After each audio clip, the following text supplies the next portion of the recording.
Ya, pada video kali ini saya akan mencoba menjelaskan secara tahap demi tahap di mana kita akan menggunakan OBS, aplikasi OBS untuk membuat sebuah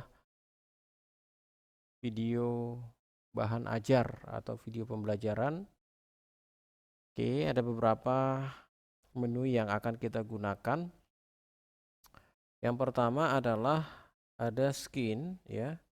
Skin ini adalah untuk mengelola layar yang akan kita tampilkan di layar utama OBS. Apakah nanti modelnya kita lakukan pergantian tampilan layar, maka kita atur di sini. Nah, ini secara default sudah ada sebuah layar, kita ganti saja. Namanya adalah layar utama. Oke. Kemudian nanti kita buatkan lagi yang kedua adalah closing atau opening. Nah, yang mana aja? Yang pertama adalah opening. Kemudian yang berikutnya adalah closing. Jadi kita punya 3 layar yang nantinya secara bergantian kita bisa tampilkan di layar utama OBS di sini. Ini adalah layar utama OBS yang warna hitam ya, Bapak Ibu.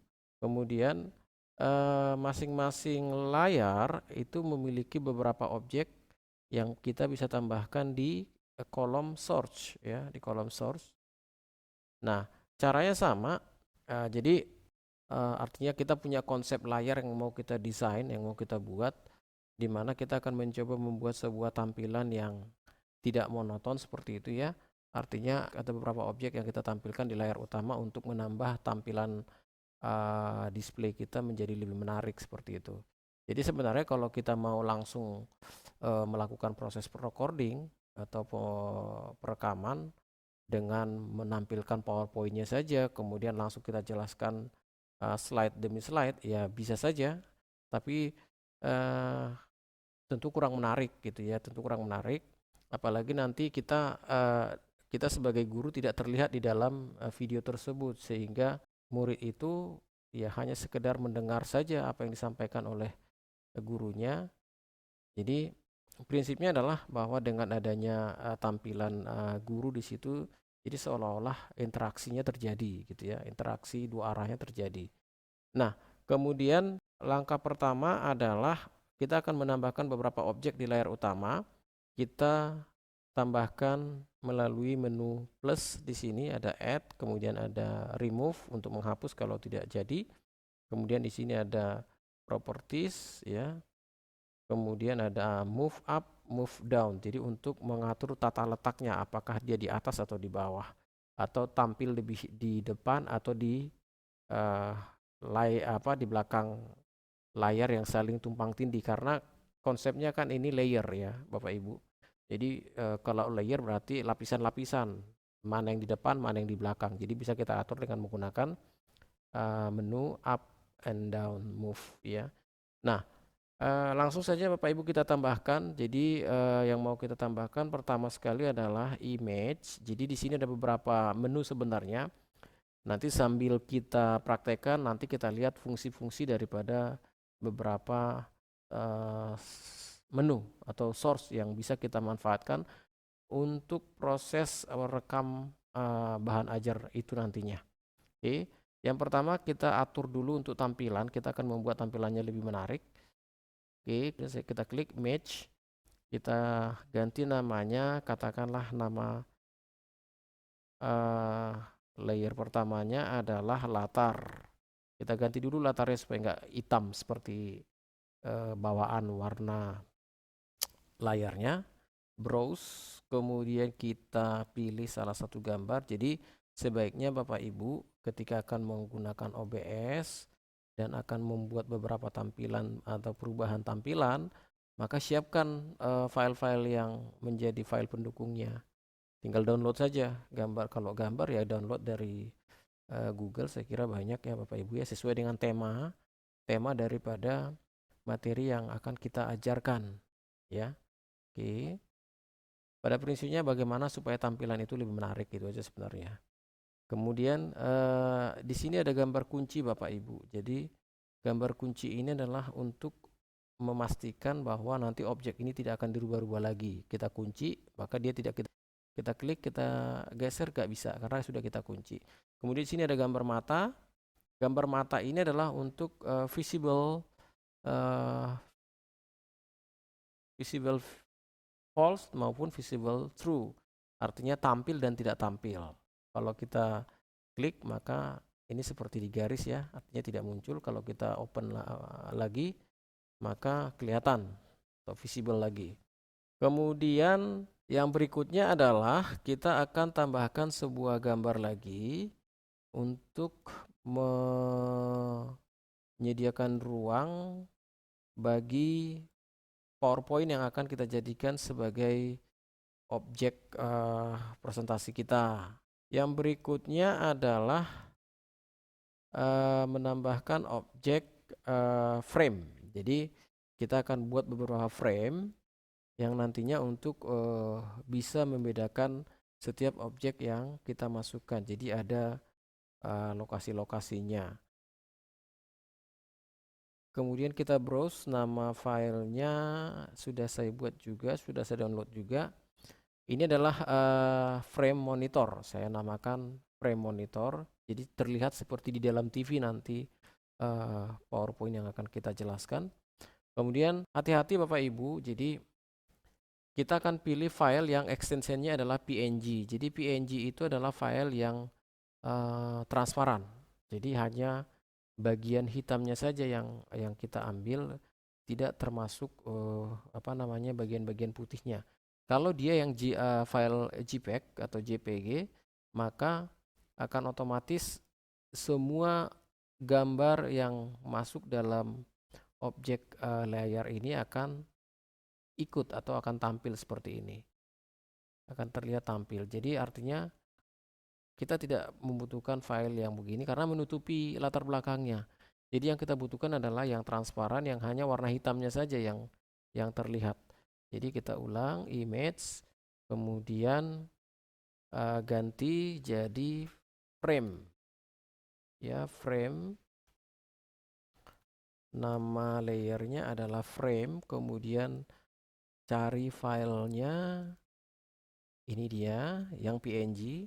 Nah, ini tampilannya terlihat berbeda. Kalau yang tadi ada putihnya, artinya semua dia menjadi sebuah gambar yang utuh gitu ya. Tapi kalau PNG itu hanya yang hitamnya saja karena dia adalah konsepnya transparan. Nah, kemudian kita atur besarannya ya. Kita atur besarannya dengan cara ini ada garis merah ya Bapak Ibu. Tinggal di drag saja, klik, kemudian kita atur, kita geser ke kiri, ke kanan, ke atas, ke bawah, atau kita resize. Kemudian kalau kita mau mengatur ukurannya secara parsial atau tidak semua, katakanlah misalnya yang bagian vertikalnya yang mau kita atur, maka tekan tombol shift pada keyboard lalu geser ke kiri atau ke kanan.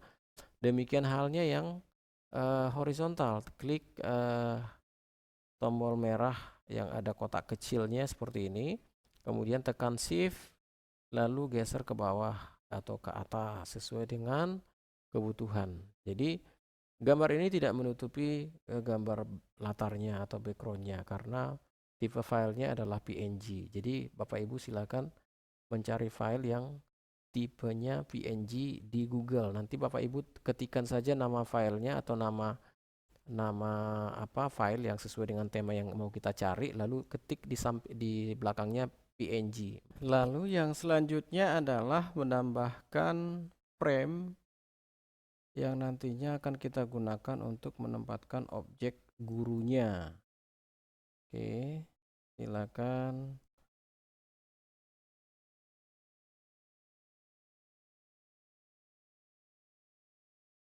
Oke, selanjutnya kita akan menambahkan objek berikutnya ya, add, kemudian image, ganti namanya menjadi frame guru. Oke, kemudian pilih objeknya. Saya sudah download juga yang versi PNG-nya, tapi yang frame tab. Frame tab, kemudian kita oke. Lalu kita atur posisinya sesuai dengan keinginan kita tentunya. Oke, dan ukurannya. Sudah selesai untuk insert frame kedua. Lalu kita ingin menambahkan beberapa objek lainnya, tentu melakukan dengan cara yang sama. Misalnya kita akan menambahkan sebuah objek logo ya institusi kita. Kita ganti namanya menjadi logo USNI saja karena saya mau memasukkan logo USNI. Oke, kemudian browse. Kita ambil yang sudah PNG juga Bapak Ibu, jangan lupa. Kemudian kita tempelkan di sini. Kita geser, kita drag ya, kita bawa ke sini. Ya. Kemudian jika memang masih ada lagi, lakukan cara yang sama. Ini logo 2 katakanlah seperti itu. Ya, sesuaikan saja namanya dengan objek yang kita tambahkan. Di sini saya sudah punya file PNG juga gambar ini. Oke, kemudian kita resize ya. Lalu kita sesuaikan letaknya. Sudah selesai dan kita tambahkan lagi satu objek yaitu running text. Nah, karena jenisnya adalah teks, maka kita pilih add text ya. Kemudian kita ganti namanya running text seperti itu. Lalu kita oke. Nah, di sini properti untuk teks, tambahkan saja teks apa yang mau kita munculkan dalam running text tersebut atau pesan apa yang mau kita munculkan dalam running text tersebut. Contoh misalnya pelatihan pembuatan video bahan ajar. Oke. Kemudian properti teksnya, oke ini masih salah ya Bapak Ibu ya. Tipe pembuatan. Oke. Fontnya silakan dipilih. Ini defaultnya adalah Arial. Kita pilih yang bold, ukuran fontnya 12. Lalu warna disesuaikan. Di sini warna defaultnya adalah putih. Kalau mau diganti dengan biru silakan. Kemudian di sini ada opacity. Opacity itu untuk mengatur kecerahannya atau view-nya, apakah blur saja atau abu-abu saja atau makin jelas dan seterusnya. Kalau 100% tentu yang maksimal terlihat ya. Kemudian untuk background color-nya juga sama, di sini diatur warnanya. Tentu perhatikan jangan sama antara back color dengan font color. Oke, Bapak Ibu, kemudian saya ganti saja dengan yang ini.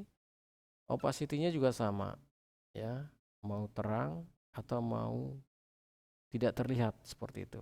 Ya, tinggal diatur saja sesuai dengan kebutuhan. Ini saya hilangkan saja backgroundnya. Sudah selesai.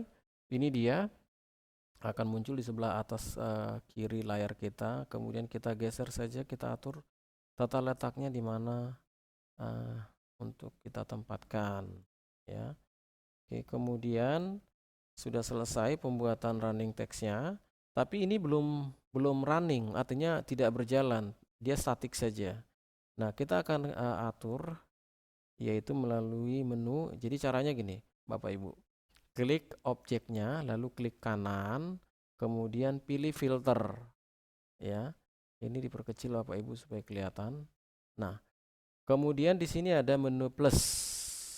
Plus untuk menambahkan filter efek gitu ya. Nah, yang akan kita atur adalah scrollnya. Scrollnya, lipatannya, apakah dia dilipat ke kiri, ke kanan, atau ke atas, ke bawah. Kemudian kita klik OK. Nah, ini ada menu untuk pengaturan scrollingnya. Kalau yang horizontal speed berarti dia bergeser secara horizontal ke kiri atau ke kanan. Kemudian speednya sesuai dengan angka yang tertera 20, 30, dan seterusnya. Makin ke kanan makin cepat, tapi dari sebelah kanan ke kiri. Kalau dari kiri ke sini, ke sebelah kiri ya, semakin cepat, tapi dari sebelah kiri ke kanan. Ya, kita atur sesuai dengan umumnya saja, yaitu dari kanan ke kiri, kecepatannya pun standar. Kalau yang vertical speed berarti ke atas dan ke bawah, ya, ke atas dan ke bawah. Kalau saya contoh begini tuh, ke atas ke bawah dan seterusnya. Bapak Ibu silakan coba-coba saja, nggak masalah. Kalau tidak mau atau membatalkan, silakan klik default saja, kemudian kembali ke posisi awal dan atur lagi. Lalu close. Sudah selesai, ya, pembuatan running text-nya juga sudah selesai. Maka yang selanjutnya adalah menempelkan materi PowerPoint-nya di kotak yang sudah kita siapkan di sini dan juga nanti gambar gurunya di sini, ya Bapak Ibu. Di sini adalah posisi untuk menempatkan PowerPoint yang akan kita jelaskan. Kemudian di sini adalah posisi gambar sang mentornya atau sang gurunya. Oke, selanjutnya adalah saya akan menambahkan objek PowerPoint, ya, PowerPoint dan juga objek video capture sang mentor atau gurunya. Nah, langkahnya adalah silakan Bapak Ibu klik add lagi, lalu pilih window capture karena kita akan mengcapture jendela tertentu. Kenapa tidak display? Kalau display capture itu adalah untuk mengcapture seluruh tampilan monitor. Bedanya di situ. Tapi kalau Windows Capture itu kita hanya mengcapture atau mengambil jendela tertentu saja. Nah, dalam hal ini yang mau kita capture adalah jendela PowerPoint. Makanya Bapak Ibu silahkan disiapkan terlebih dahulu materi PowerPoint-nya, sudah posisi terbuka dan sudah posisi dalam slideshow. Jadi sudah siap, ya. Nanti tinggal kita capture saja. Kemudian nanti kita jelaskan secara detail slide demi slide. Jadi seperti itu. Jadi pilih Windows Capture, lalu ganti namanya PPT misalnya. PPT, oke. Ya, lalu kita pilih di sini jendelanya adalah jendela PowerPoint. Kemudian kita klik OK. Lalu kita atur posisinya di dalam frame yang sudah kita siapkan. Bapak Ibu, iya, ini dia. Nah, kemudian supaya lebih menarik lagi dan terlihat lebih besar juga tampilan PowerPoint-nya, ini yang hitam-hitamnya kita hilangkan. Ini masih bisa kita hilangkan karena itu adalah area blank spot lah gitu ya. Kemudian caranya adalah klik Alt, ya, tekan tombol Alt pada keyboard, lalu arahkan kursor ke posisi garis merah secara horizontal. Lalu geser ke kiri, ya, menutupi warna hitam. Artinya sampai warna hitamnya habis. Yang sebelah kiri juga sama, geser ke kanan. Sorry, salah. Ya, ini kita geser dulu. Kita kembalikan. Nah, yang sebelah ini, sebelah kiri juga sama. Geser ke kanan, kemudian sampai area hitamnya hilang. Lalu ini muncul lagi area kosong di sebelah kiri atau kanan, maka gunakan tombol Shift untuk menggeser yang sebelah kiri dan tekan tombol Shift untuk menggeser sebelah kanan juga. Jadi terlihat full di layar atau di frame yang sudah kita siapkan. Nah, itu sudah selesai. Lanjut, Bapak Ibu sekarang akan menambahkan atau memunculkan video capture. Ya, caranya add lagi, lalu pilih video capture device, ya. Dia akan mengambil video sesuai dengan perangkat yang sudah tersedia. Di laptop saya, ya, ini sudah ada webcamnya, sehingga secara otomatis akan muncul di pengambilan gambar dengan menggunakan webcam. Kalau Bapak Ibu menggunakan handycam dan lain sebagainya, kemudian disambungkan ke laptop, otomatis nanti akan muncul juga di sini. Ya Bapak Ibu, jadi saya pakai webcam yang ada di kamera di laptop, kemudian saya klik OK. Lalu ukurannya diatur, disesuaikan saja Bapak Ibu. Caranya sama, tekan Shift, kemudian atur baik itu secara vertikal maupun horizontal. Ya, sudah selesai. Ya, jadi secara tampilan sebenarnya jendela publish-nya sudah jadi, atau memberikan penjelasan dan untuk setiap materi yang yang akan kita jelaskan di dalam PowerPoint. Seperti halnya Bapak Ibu mengajarkan atau memberikan penjelasan ketika di kelas atau berdiri di kelas. Nah, tapi sebelum kita mulai saya akan menambahkan supaya meminimalisir kita melakukan editing atau bahkan tidak perlu melakukan editing, kita hanya bermain dengan layer gitu ya Bapak Ibu. Jadi saya sudah siapkan openingnya ya, kemudian menambahkan sebuah image di opening. Jadi ini gambar semua ya. Closingnya juga sama, itu juga gambar ya. Kemudian fungsinya untuk apa? Jadi begini Bapak Ibu. Pada saat kita akan memulai presentasi, jadi supaya lebih mudah mengontrolnya, Bapak Ibu gunakan tampilan yang studio mode saja. Ini ya studio mode. Nah, seperti ini. Jadi saya akan jelaskan dua model tampilan ini, bahwa yang di sebelah kiri jendela yang bisa kita ubah-ubah atau kita edit. Sementara yang di sebelah kanan ini adalah yang tampilan yang dipublish atau yang direkam, seperti itu Bapak Ibu. Jadi untuk memindahkan dari tampilan sebelah kiri ke tampilan sebelah kanan itu caranya adalah dengan mengklik fade. Seperti itu. Jadi ini yang akan direkam. Ini yang menjadi lembar kerja dapur kerja kita. Oke. Nah, kemudian kapan kita membutuhkan beberapa layar ini? Kenapa saya buat 3 juga tadi? Karena kita berharap pada saat kita akan memulai, ya tentunya tidak langsung muncul jendela PowerPoint-nya dan juga jendela dosennya, tapi yang muncul adalah openingnya seperti ini misalnya. Jadi sebelum kita mulai, misalnya Bapak Ibu menanyakan beberapa poin kepada siswa misalnya, sehingga tidak langsung memunculkan tampilan PowerPoint yang mau kita jelaskan. Jadi muncul tampilan ini, yang ini.